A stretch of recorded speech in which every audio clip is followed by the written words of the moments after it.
Hi everyone, welcome back to VJS kitchen. இன்றைக்கி நம்ம பார்க்க போகிறது ஒரு சூப்பரான மஷ்ரூம் பிரியாணி. எப்படி செய்யலான்னு பார்க்கலாமா? ஒரு ப்ரெஷர் குக்கரில் கொஞ்சமாக எண்ணெய் விட்டு கூடவே 1 டேபிள் ஸ்பூன் நெய் சேர்த்துக்கலாம். அதில் 4 கிராம்பு, 2 ஏலக்காய், 1 துண்டு பட்டை, 1 பிரியாணி இலை, கூடவே 1 டீஸ்பூன் சோம்பு, அதில் 2 பச்சை மிளகாவை கீரி சேர்த்துக்கலாம். இப்போது இதுக்கு ஒரு 5 பெரிய சைஸ் வெங்காயத்தை நல்லா இந்த மாதிரி கட் பண்ணி சேர்த்துக்கலாம். இந்த வீடியோ பார்க்குற நிறைய பேர் சப்ஸ்கிரைப் பண்ணாமல் பார்க்குறீங்க. ஸோ ப்ளீஸ் சப்ஸ்கிரைப் பண்ணிவிட்டு பாருங்கள். இப்போது இதில் ஒரு 2 டேபிள் ஸ்பூனுக்கு இஞ்சி பூண்டு பேஸ்ட்டு சேர்த்துக்கலாம்.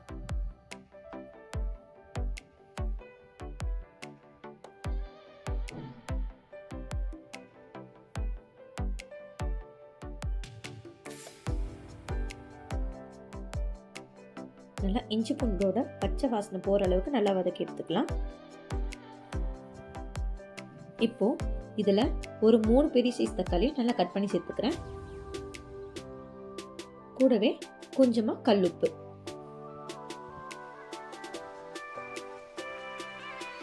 இது எல்லாத்தையும் நல்லா ஒரு வாட்டி கலந்து விட்டுட்டு இதில் 1 டீஸ்பூனுக்கு மஞ்சள்தூள் சேர்த்துக்கலாம். இப்போ இது எல்லாத்தையும் நல்லா கலந்து விட்டுக்கலாம்.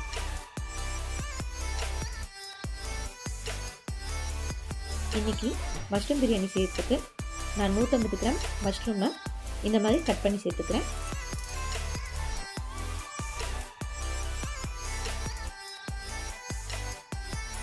நல்லா ஒரு வாட்டி வதக்கிட்டு இதில் 1/4 டீஸ்பூன் ரெட் சில்லி பவுடர்,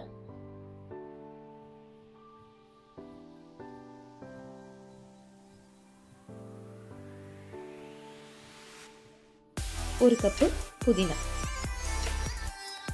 இது எல்லாத்தையும் சேர்த்து நல்லா வதக்கிக்கலாம்.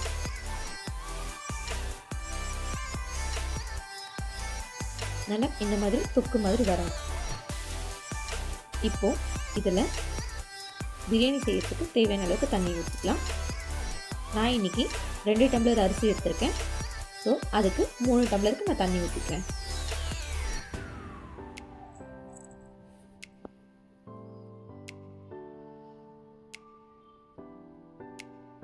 இந்த மாதிரி தண்ணி நல்லா கொதித்து வரணும். அப்போது பாஸ்மதி அரிசியை 1/2 hour நான் ஊற வச்சு எடுத்திருக்கேன். இதை சேர்த்து நல்லா கலந்துக்கலாம்.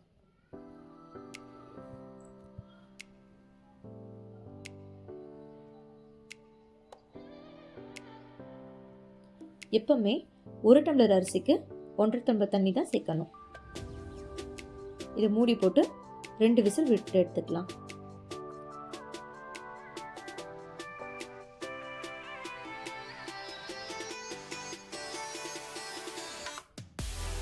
அவ்வளவுதான், நம்மளுடைய சூப்பரான மஷ்ரூம் பிரியாணி தயார்.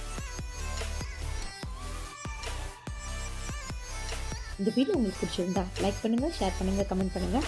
மறக்காமல் கீழே இருக்க பெல் ஐகானை கிளிக் பண்ணிடுங்க. டாடா, பாய்.